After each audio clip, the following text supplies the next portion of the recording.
Sige, salamat. Nako, salamat. Thank you so much, please. Apo po na lang po. 5 minutes, 5 minutes. Sige po. Okay. Ayan. So yun nga po, syempre napakasaya ko. Ano ba to? Yes, sige po. Maski saan? Saan? Ano, maski saan tumingin camera? Sige. Ayan, ano, tanong. Simulan mo. How does it feel na manalo ka ng Star Awards after nung... Kasi di ba sabi mo dun sa speech mo na... nung binigay sa'yo yung Ibarro na role, parang maraming hindi naniwala sa'yo makakaya magagampanan mo ng matino yung role. So how does it feel na nanalo ka? Nagpapasalamat ako. May ganun. Sa'yo. Kumukha ko ba si Gabi? Charing! Syempre nagpapasalamat talaga ako dahil mapabilang lamang sa Encantadia, sa malaking karangalan ng Huyon dahil alam naman natin lahat na malaking proyekto Huyon. At maging Ibarro. Kasi nga syempre si Pedro ang dating gumanap doon, ang ating primetime king ngayon, di ba? So sobrang thankful na ako. Pero napansin pa nila yung abilidad ko bilang actor. Kaya nagpapasalamat talaga ako sa PNBC. Siguro this is your year, no? Kasi ang dami mong mga projects, ang dami mong awards, tapos events. Ano masasabi mo sa mga blessings na yun? Well, syempre sobrang thankful ako sa Ama sa Panginoon natin dahil siya naman po yung dahilan nito lahat.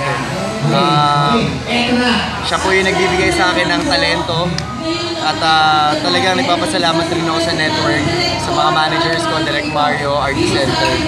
Masabi ko po talaga na sobrang napakaswerte ko ngayong taon. Wala sa lahat, nagsimula last year ang Encantadia, natapos itong taon lang. Pagkatapos ng wala pang isang buwan, pinasok na ako sa alias Robin Hood. Tapos habang ginagawa ko yung alias Robin Hood, biglang binigay sa akin yung Sherlock Jr. na pagbibidahan ko. Kaya sobrang nagpapasalamat ko talaga. Sabi ni Alden na ikaw yung pumalit dun sa role niya na dapat siya yung gagawin. Wala, parang tinatawanan niya lang eh. Well, kami kasi ni Alden, never naman kami nagkaroon ng seryosong usapan. Parang kami kasi parang mag-utol talaga eh, magkapatid, magkuya, ganyan. Tatay namin, close talaga, ganun din kami ni Alden. So, ginagawa lang namin laro, parang pagka naman tinatanong ko siya, anong kailangan kong gawin, siya yung unang nagtuturo sa akin sa mga bagay. Kung paano pumiyar, siya yung nagtuturo sa akin yan.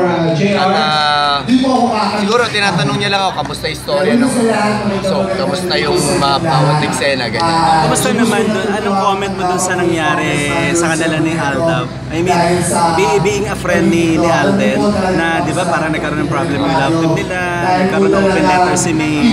Anong masasabi mo doon bilang kaibigan ni Alden?